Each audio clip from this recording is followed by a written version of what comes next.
On Friday, February 7th, DGS held the annual Winter Pep Assembly.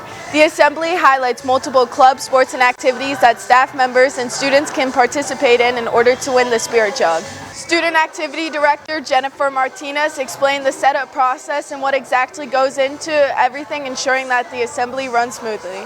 I think that it positively impacts it. I think our assemblies are really awesome and that our students respond positively to one another and celebrate one another, whether it's a performance or the contest, that people are cheering and excited to be here. And I like our vibe at DGS, so I think it helps boost our school spirit, but I'm really appreciative of the positive energy that I always feel whenever we host an assembly.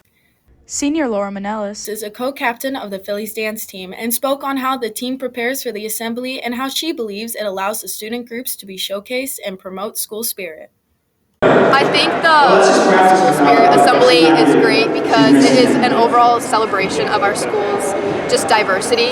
It allows for students from different clubs and activities and sports to just showcase their success.